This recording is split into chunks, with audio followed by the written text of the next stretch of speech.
Hiver 208. Le fleuve Yangtze roule ses eaux noires sous un ciel lourd. Sur la rive nord, des centaines de navires forment une ville flottante.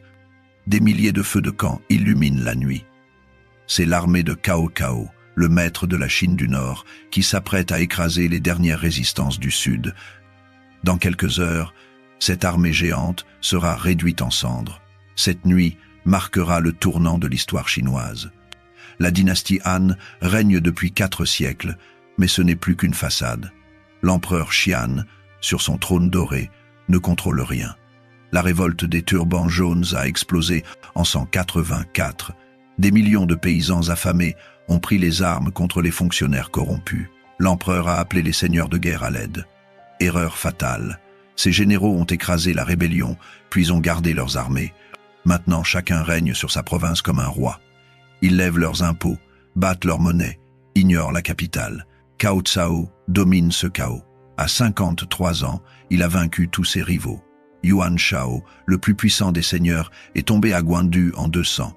Cao Cao a pris le contrôle du nord entier, la plaine fertile où vivent 70% des Chinois.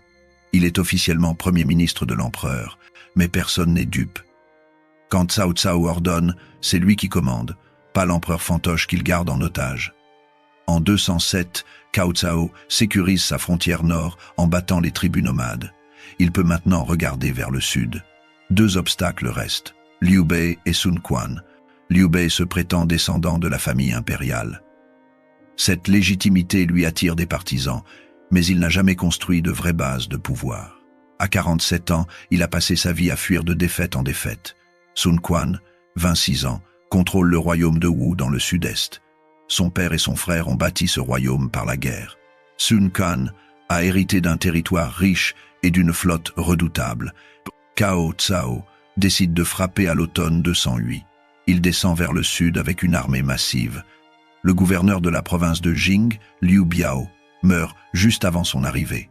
Son fils Liu Kong capitule sans combattre. Cao Cao gagne la province entière, plus la base navale de Jiangling et 70 000 soldats supplémentaires. Liu Bei tente de défendre la région, mais est écrasé à Changban. Il fuit vers le fleuve avec les débris de son armée. Cao Cao annonce qu'il commande 800 000 hommes. C'est un mensonge destiné à terroriser ses ennemis.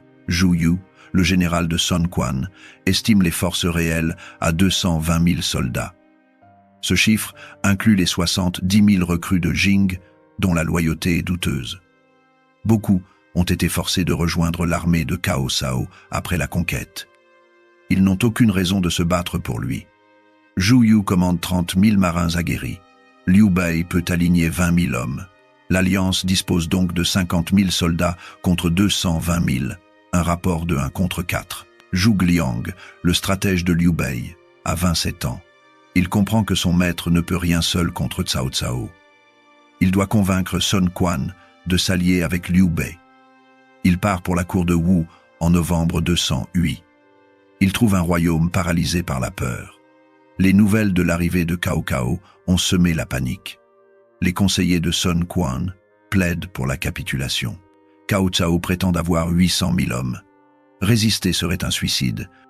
Se soumettre maintenant permettrait de sauver le royaume, de garder les terres, les titres, peut-être même une certaine autonomie. Zhuge Liang affronte ses arguments lors de débats publics. Il démontre que Cao Cao, malgré sa puissance, est vulnérable. Ses soldats viennent du nord, des plaines poussiéreuses où on monte à cheval et où on marche en formation. Ils ne connaissent rien aux navires. Le Yangtze n'est pas une rivière tranquille, c'est un fleuve géant avec des courants violents, des vents changeants, des eaux profondes. Les nordistes ne savent pas nager. Beaucoup sont déjà malades. Le climat chaud et humide du sud les tue lentement. La dysenterie ravage les camps. Et les 70 000 nouvelles recrues de Jing, elles serviront Cao Cao aussi longtemps qu'il gagne. À la première défaite, elles se retourneront contre lui. Zhu Yu écoute Zhuge Liang, puis se lève. Zhu Yu a 33 ans. Il a grandi avec Sun Ce, le frère aîné de Sun Quan. Ils étaient comme des frères. Quand Sun Ce est mort en 200, Zhu Yu a juré de protéger son royaume. Il est raffiné, cultivé, musicien accompli. Mais c'est d'abord un général. Il a gagné toutes ses batailles. Il connaît la puissance de sa marine. Zhu Yu expose son analyse devant Sun Quan. Cao Cao contrôle le nord, mais le terrain du sud appartient à Wu. Le fleuve Yangtze est l'artère du sud. Wu domine le fleuve. Les soldats de Wu grandissent sur l'eau, manœuvrent des navires depuis l'enfance. Les soldats de Cao Cao ont peur de l'eau. Ils vomissent sur les ponts. Beaucoup ne peuvent pas tenir debout quand le bateau bouge. L'hiver affaiblit les chevaux nordistes, le fourrage manque. Les hommes ont marché pendant des mois depuis le nord. Ils sont épuisés. Wu possède 30 000 marins d'élite, parfaitement entraînés. C'est suffisant pour vaincre une armée terrestre transformée en marine improvisée. Sun Quan regarde les visages autour de lui. Il voit la peur chez ceux qui veulent capituler. Il voit la détermination chez Zhu Yu. Il prend sa décision. Wu résistera. L'alliance est scellée. Zhu Yu est nommé commandant en chef des forces alliées. Cao Cao installe son camp à Wulin, sur la rive nord du Yangtze. Sa flotte est ancrée devant lui. Des centaines de navires couvrent le fleuve. Sur la rive sud, à 1 kilomètre de distance, Zhu Yu et Liu Bei positionnent leurs forces. La première escarmouche a lieu rapidement. Zhu Yu envoie quelques navires. Le combat est brutal, mais bref. Les troupes de Cao Cao repoussent l'attaque, mais Zhu Yu a obtenu ce qu'il voulait. L'information. Il a vu comment les nordistes se déplacent sur les navires. Ils sont maladroits, perdent l'équilibre, se cognent les uns aux autres. Beaucoup sont verts de mal de mer.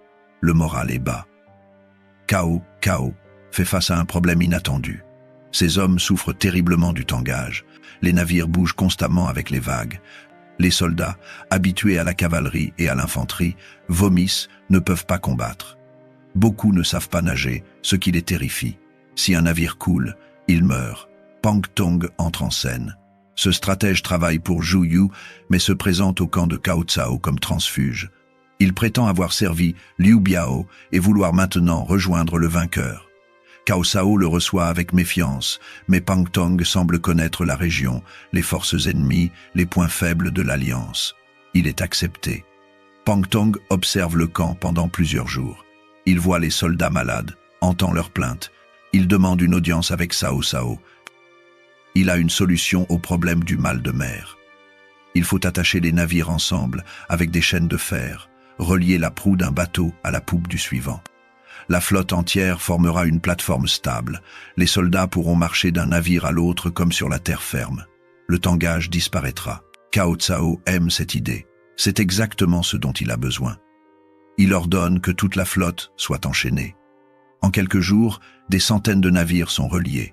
Les soldats retrouvent leur équilibre. Ils peuvent manœuvrer normalement, tenir leurs armes, se déplacer en formation. Cao Cao est satisfait. Il ne comprend pas qu'il vient de transformer sa flotte en cible parfaite pour le feu. Zhu Yu convoque Wang Gai. Ce général a près de 60 ans. Il sert la famille Sun depuis des décennies, a combattu sous Sun Jian, puis Sun Ce, maintenant Sun Quan. C'est un vétéran respecté, un homme de fer. Zhu Yu lui expose son plan. Wang Gai doit feindre de trahir Wu et de se rallier à Cao Cao. Pour que la ruse soit crédible, il faut une humiliation publique. Le lendemain, Zhu Yu réunit tous les officiers. Devant l'armée entière, il reproche à Wang Gai d'avoir échoué dans une reconnaissance. Wang Gai proteste violemment. La dispute s'envenime. Zhu Yu ordonne que Wang Gai soit fouetté, sans coups. Wang Gai est attaché à un poteau, déshabillé. Les coups pleuvent. Sa peau se déchire. Le sang coule sur son dos. Après 50 coups, des officiers supplient Zhu Yu d'arrêter. Il refuse. Les 100 coups sont donnés. Wang Gai s'effondre, inconscient. Les espions de Cao Cao rapportent l'incident. Cao Cao est intrigué. Wang Gai est un général respecté. Cette humiliation a dû le briser. Quelques jours plus tard, un messager arrive avec une lettre de Wang Gai. Le général écrit qu'il ne peut plus servir Zhu Yu après cette humiliation. Il est prêt à se rallier à Cao Cao avec ses navires et ses hommes. Il propose une date, dans 3 jours, à la tombée de la nuit. Cao Cao consulte ses conseillers. Certains flairent le piège, mais la plupart pensent que la défection est authentique. Les espions ont confirmé la flagellation. Un homme aussi fier que Wang Gai ne pardonnerait pas une telle honte. Cao Cao accepte l'offre. Le soir convenu, Cao Cao se tient sur son navire amiral, entouré de ses généraux. Le ciel est couvert. Sur le fleuve, tout est calme. Puis des points lumineux apparaissent au loin. Les navires de Wang Gai remontent le fleuve. Une dizaine de bateaux avancent rapidement. Mais le vent a changé. Depuis des jours, il soufflait du nord, comme toujours en hiver. Maintenant, brusquement, il vient du sud-est. Les navires de Wang Gai foncent, poussés par ce vent puissant. Trop vite, Cao Cao plisse les yeux. Il commence à comprendre. Trop tard. À 500 mètres de la flotte, les marins allument les feux. Les navires sont bourrés de paille sèche, de roseaux, de graisse, d'huile, de soufre. Les flammes jaillissent instantanément, dévorant tout. Les bateaux deviennent des torches géantes. Les marins sautent à l'eau, nagent vers les petites embarcations qui les attendent.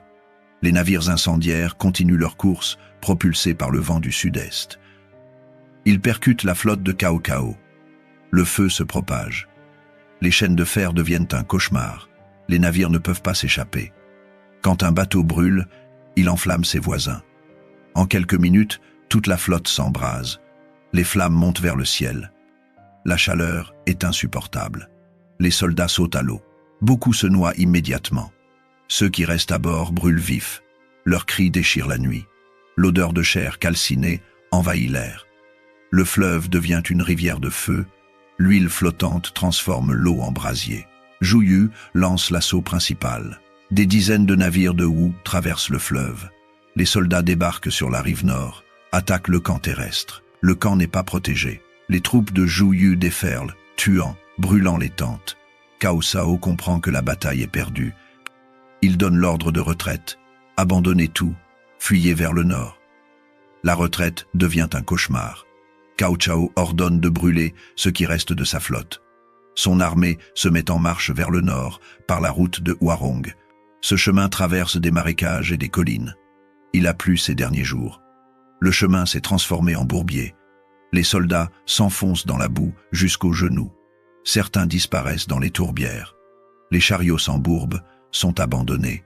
La nourriture, les armes, les provisions, tout est laissé. Les soldats malades, trop faibles pour marcher, sont abandonnés sur le bord de la route. Personne ne peut les aider. Zhou Yu et Liu Bei lancent leurs troupes à la poursuite. Des raids constants harcèlent l'armée en déroute. Les soldats nordistes, épuisés, affamés, démoralisés, se font massacrer. Beaucoup tentent de se rendre. Il n'y a pas de prisonniers. La colonne de Cao Cao laisse un chemin de cadavres. Pour traverser les zones boueuses, Cao Cao ordonne à ses soldats de porter des bottes de paille sur le dos. Ils doivent les jeter dans la boue pour créer un chemin temporaire permettant à la cavalerie de passer. Des milliers d'hommes meurent ainsi, écrasés dans la boue, piétinés, noyés. Certains, trop épuisés, s'assoient et attendent la mort. Les maladies tuent plus que le combat. La dysenterie, la fièvre, les infections ravagent l'armée. Les cadavres jonchent la route. Les soldats marchent entre les corps de leurs camarades mourants. Cao Cao, avec sa garde d'élite, parvient à s'échapper. Il chevauche jour et nuit. Derrière lui, son armée se désintègre. Sur les 220 000 hommes, peut-être 100 000 ou 150 000 sont morts, certains au combat, mais la plupart lors de la retraite. Cao Cao atteint sa base de Ye plusieurs semaines après la bataille. Il est vivant, mais vaincu. Pour la première fois, il a subi une défaite écrasante. Il tente de minimiser le désastre. Il affirme que c'est la maladie qui a détruit son armée, pas la stratégie ennemie. Mais personne n'est dupe. Cao Cao a sous-estimé ses adversaires. Il a cru que la supériorité numérique suffirait. Il s'est trompé. La bataille marque un tournant. Avant la falaise rouge, Cao Cao pouvait réunifier l'Empire. Après, cette chance a disparu. Il contrôle le nord, mais ne franchira plus jamais le Yangtze. Le fleuve devient une frontière qu'il ne peut pas traverser. Zhou Yu poursuit son offensive. Il attaque la préfecture de Nan, défendue par Cao Ren. Le siège dure des mois. Zhou Yu est blessé par une flèche en pleine poitrine. Malgré sa blessure, il refuse de se retirer. Il apparaît devant ses troupes pour montrer qu'il est vivant. Cao Ren abandonne finalement la ville et se replie vers le nord. La victoire consolide le royaume de Wu. Sun Quan contrôle tout le sud-est. Son royaume est riche, bien administré, protégé par une armée puissante. Liu Bei profite aussi de la victoire. Il occupe une grande partie de la province de Jing. Pour la première fois, il possède une base territoriale stable. En 211, il lance une campagne vers l'ouest et conquiert la province de Yi. En 219, il se proclame roi de Shuhan. Zhou Yu ne verra pas cette évolution. Il meurt en 210, à 35 ans, alors qu'il prépare une nouvelle campagne. Sa mort est un coup dur pour Wu, Sun Quan le pleure sincèrement. Il perd son meilleur général et un ami d'enfance. Cao Cao vit encore 12 ans après la défaite. Il consolide son pouvoir dans le nord, repousse les invasions nomades, administre son royaume. Il ne tentera plus jamais de conquérir le sud. En 216, il se proclame roi de Wei. Quand il meurt en 220, son fils Cao Pi force l'empereur Xian à abdiquer et fonde la dynastie Wei. Liu Bei réagit en se proclamant empereur, affirmant être le véritable héritier des Han. Sun Quan attend jusqu'en 229 avant de se proclamer empereur, fondant le royaume de Wu. La Chine est divisée en 3 royaumes, Wei au nord, Shu à l'ouest, Wu au sud-est. Cette période, la période des 3 royaumes, durera jusqu'en 280, quand la dynastie Jin réunifiera le pays. La bataille de la Falaise Rouge devient légendaire. C'est l'une des rares fois où une armée largement inférieure a complètement écrasé un adversaire supposé invincible. Les chiffres exacts restent débattus. Cao Cao prétendait avoir 800 000 hommes, mais les historiens estiment sa force entre 220 000 et 250 000 soldats. Les Alliés disposaient de 50 000 hommes. Un rapport de 1 contre 4, peut-être 1 contre 5. Cette victoire prouve que la stratégie triomphe de la force brute. Zhou Yu a analysé les faiblesses de Cao Cao. Les soldats nordistes étaient des cavaliers et des fantassins, pas des marins. Ils ne savaient pas nager, souffraient du mal de mer. Le climat les affaiblissait. Leur moral était bas, surtout parmi les nouvelles recrues qui n'avaient aucune loyauté envers Cao Cao. Zhou Yu a exploité l'arrogance de Cao Cao. Le seigneur du Nord était tellement confiant qu'il a négligé les détails. Il a accepté le conseil de Pang Tong sans réfléchir. Il a cru à la défection de Wang Gai sans vérifier. Il a sous-estimé la capacité de l'ennemi à utiliser le feu. L'utilisation du feu est brillante. Le feu est redoutable en mer, mais difficile à contrôler. Il faut que le vent souffle dans la bonne direction, que l'ennemi soit proche, que les navires soient vulnérables. Zhou Yu a attendu le moment parfait. Le vent du sud n'était pas un miracle, contrairement au roman populaire « Histoire des 3 royaumes » écrit au XIVe siècle. Dans ce roman, Zhuge Liang invoque le vent par magie. En réalité, Zhou Yu a observé les conditions météo et attendu. Le stratagème de Wang Gai devient un classique de l'art de la guerre chinois. Pour qu'une tromperie soit crédible, elle doit impliquer un sacrifice réel. Wang Gai a accepté d'être fouetté, de souffrir, pour que Cao Cao croie à sa trahison. Cette stratégie sera étudiée pendant des siècles. Le site de la bataille devient un lieu de mémoire. Sur la falaise qui borde le fleuve, Zhou Yu fait graver 2 caractères géants, rouge et mûr. Ces caractères, mesurant 5 mètres de hauteur, sont peints en rouge pour célébrer la victoire. On raconte que les flammes étaient si intenses que la falaise a rougeoyé cette nuit-là, donnant son nom au lieu Chibi, la falaise rouge. Des poètes célèbres méditeront sur ce lieu. Sushi, au XIe siècle, écrira un poème célèbre. Il décrit Zhou Yu comme un homme majestueux, tenant un éventail de plumes, portant un chapeau de soie, restant calme pendant que les troupes de Cao Cao sont réduites en poussière. Au XIVe siècle, Luo Guanzong publie le roman Histoire des 3 royaumes. Ce roman devient l'un des textes les plus populaires de la littérature chinoise. Il sera adapté en pièces de théâtre, en opéra, en film. Le roman prend des libertés avec les faits. Il exagère le rôle de Zhuge Liang au détriment de Zhou Yu. Il invente des scènes dramatiques, mais il capture l'essence de l'histoire, un affrontement épique où l'intelligence a triomphé de la force. La bataille offre des leçons qui restent pertinentes. La première est l'importance de comprendre son terrain. Cao Cao était brillant sur terre, mais ignorant en mer. Il aurait dû consolider ses positions et entraîner ses troupes avant d'attaquer. Au lieu de ça, il a précipité l'offensive, convaincu que sa supériorité numérique suffirait. La deuxième leçon concerne la logistique. Une armée massive est inutile si elle ne peut pas être nourrie, soignée, maintenue en santé. Les soldats de Cao Cao souffraient de maladies, manquaient de provisions, étaient épuisés. Zhu Yu a exploité ses faiblesses en retardant la bataille, laissant le temps et le climat faire le travail. La troisième leçon est l'adaptabilité. Zhu Yu et Zhuge Liang ont construit leur stratégie autour des forces de leur ennemi et de leurs propres avantages. Ils ne pouvaient pas gagner un combat frontal. Ils ont utilisé la ruse, la tromperie, l'attaque surprise. Ils ont transformé la plus grande force de Cao Cao en sa plus grande faiblesse.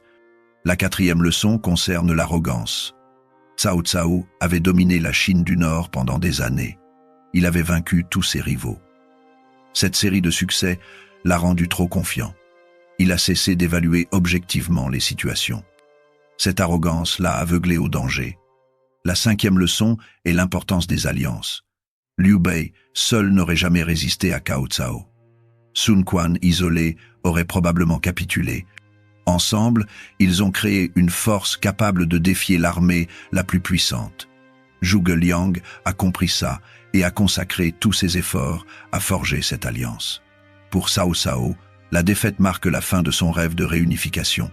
Il vivra encore 12 ans, jusqu'en 220. Ces années seront consacrées à consolider son pouvoir dans le Nord, à repousser les invasions, à administrer son royaume. Il ne tentera plus jamais de conquérir le Sud. En 206, il se proclame roi de Wei, abandonnant la fiction qu'il sert l'empereur Han. Il reste officiellement Premier ministre, mais tout le monde sait qu'il détient le pouvoir réel. Quand il meurt en 220, son fils Cao Pi force l'empereur à abdiquer et fonde officiellement la dynastie Wei. Cao Cao reste une figure controversée. Pour certains, c'est un traître qui a usurpé le pouvoir et détruit la dynastie Han. Pour d'autres, c'est un héros qui a sauvé la Chine du chaos et qui aurait pu réunifier l'Empire s'il avait gagné à la Falaise Rouge. Il était indéniablement un génie militaire et administratif. Il a modernisé l'agriculture dans le Nord, stabilisé l'économie, créé un système méritocratique pour recruter les fonctionnaires. Mais il était aussi impitoyable, capable de massacres pour intimider ses ennemis. La bataille a été décisive non pas à cause du nombre de morts, mais à cause de ce qu'elle a représenté. Elle a prouvé que Cao Cao pouvait être vaincu. Elle a donné à Liu Bei et Sun Quan la légitimité nécessaire pour se proclamer souverains indépendants. Elle a divisé la Chine en 3 royaumes qui se battront pendant 70 ans. Aujourd'hui, le site de la Falaise Rouge attire des milliers de visiteurs. La ville de Shibi, dans la province du Hubei, porte le nom de la bataille. Des festivals culturels y sont organisés. Les caractères peints par Zhu Yu sont toujours visibles, témoins d'une des plus grandes batailles de l'histoire chinoise. Zhu Yu reste le héros de cette bataille. Stratège brillant, il a conçu le plan qui a détruit la flotte de Cao Cao. Sa capacité à analyser les faiblesses de l'ennemi, à exploiter les conditions météo, à utiliser la ruse plutôt que la force brute, en fait l'un des plus grands généraux de l'histoire chinoise. Sa mort prématurée en 210, à seulement 35 ans, prive le royaume de Wu de son meilleur commandant.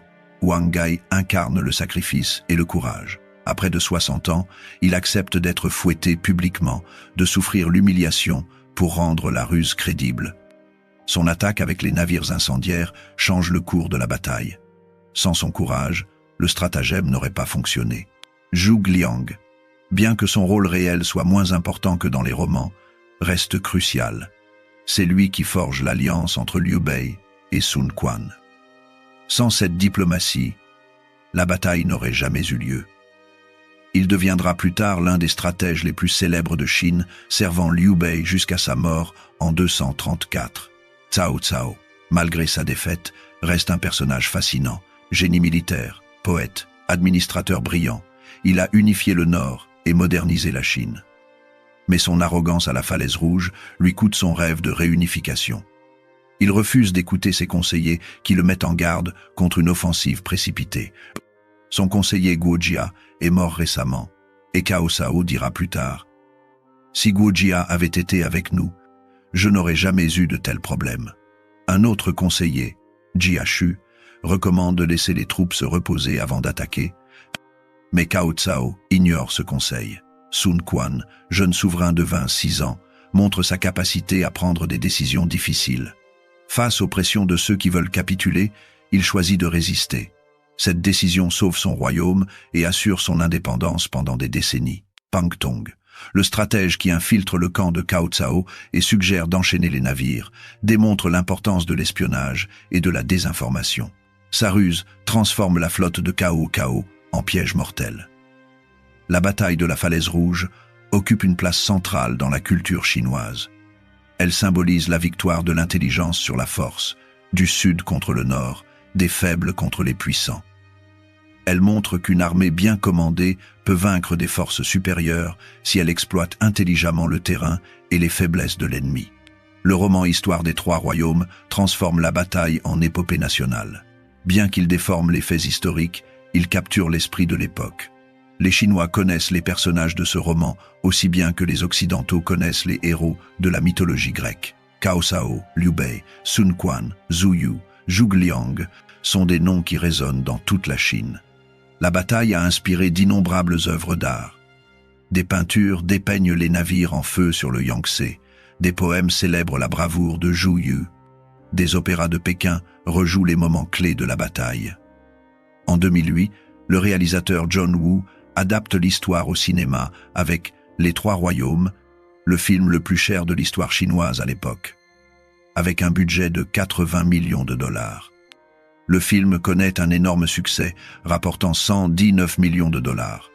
Les jeux vidéo reprennent aussi cette période. La série Dynasty Warriors, les jeux Total War, Romance of the Three Kingdoms permettent aux joueurs de revivre ces batailles.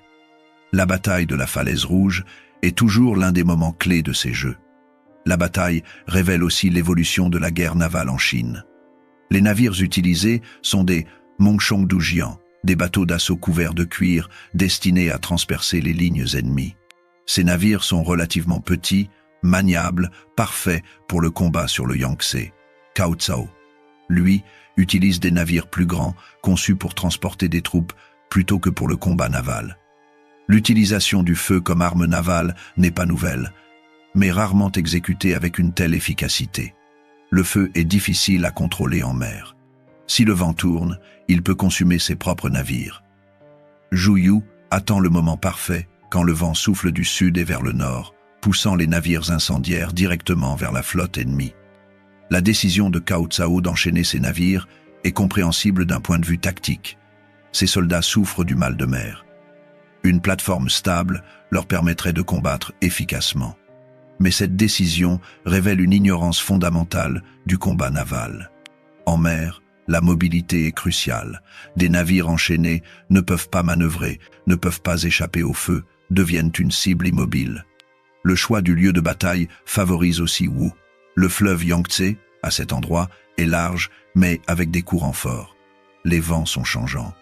Les soldats de Wu connaissent ces eaux, savent comment naviguer avec les courants et les vents. Les nordistes sont perdus sur ce terrain. La bataille change la carte de la Chine pour 70 ans. Avant Chibi, Cao Cao a une chance réelle de réunifier l'empire. Après, cette chance disparaît. Le Yangtze devient une frontière naturelle. Wei contrôle le nord, Shu contrôle le Sichuan à l'ouest, Wei contrôle le sud-est. Ces trois royaumes se battront, formeront des alliances temporaires, trahiront ces alliances, mais aucun ne parviendra à détruire les autres. La période des trois royaumes est une époque de guerre constante, mais aussi d'innovation. Les trois royaumes développent de nouvelles technologies militaires, améliorent leur administration, créent des systèmes méritocratiques pour recruter les talents.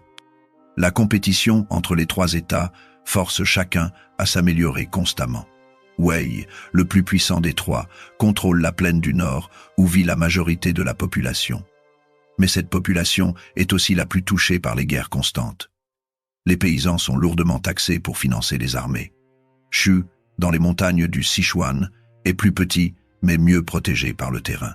Wu, avec sa marine et ses terres fertiles, est le plus riche des trois royaumes. La rivalité entre ces trois États façonne la culture militaire chinoise. Les stratégies développées pendant cette période seront étudiées pendant des siècles. Les généraux futurs liront les chroniques des trois royaumes pour apprendre l'art de la guerre. La bataille de la Falaise Rouge devient un cas d'école sur la façon de vaincre un ennemi supérieur en nombre.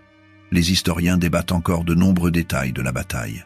Le roman Histoire des trois royaumes ajoute des éléments fantastiques qui obscurcissent la vérité historique.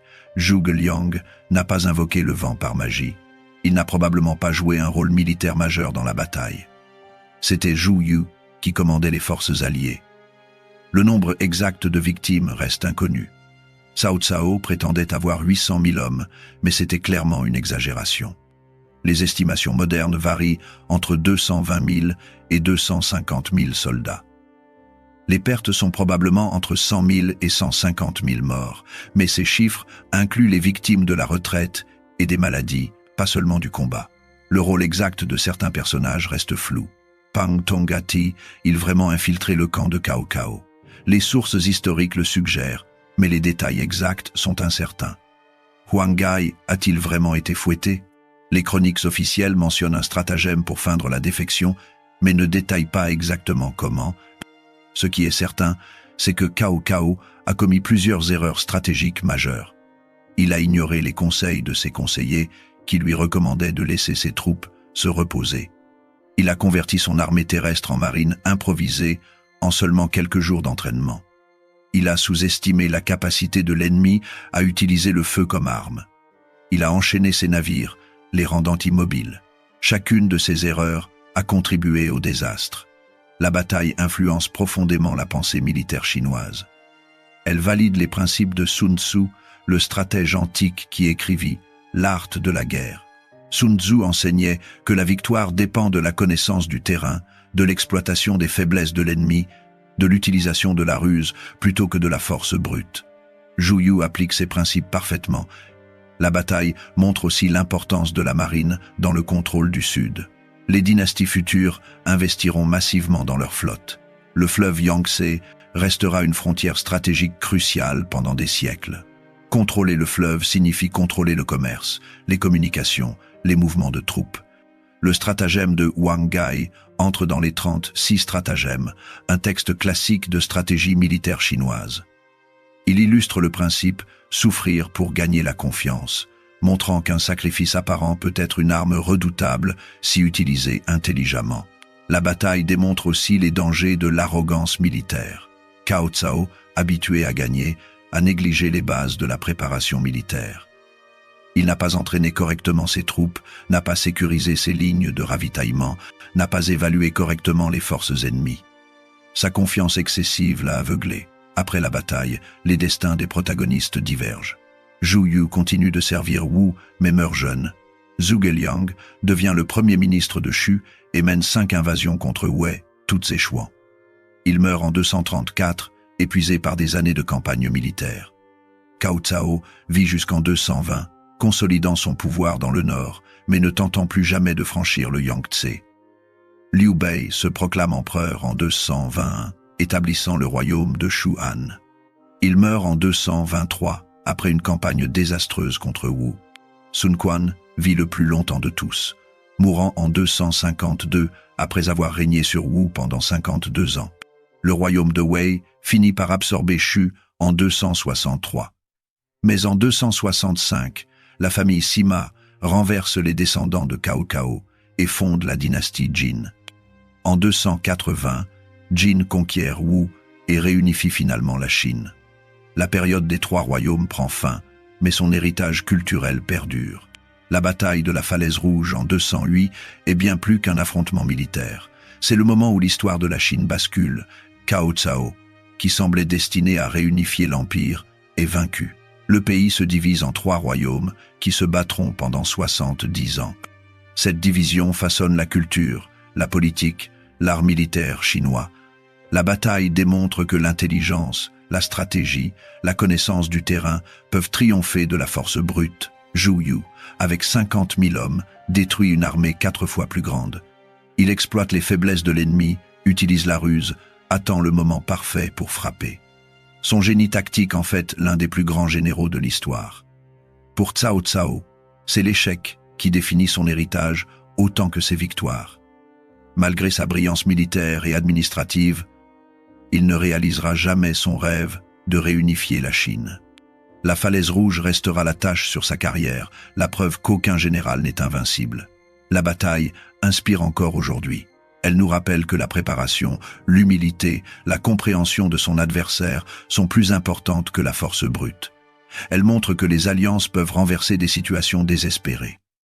Elle prouve que le courage et le sacrifice peuvent changer le cours de l'histoire. Sur les rives du Yangtze, les caractères rouges gravés par Zhu Yu témoignent encore de cette nuit où le feu a dévoré une armée. La falaise rouge reste un symbole de victoire contre toute attente, un rappel que l'intelligence triomphe toujours de l'arrogance.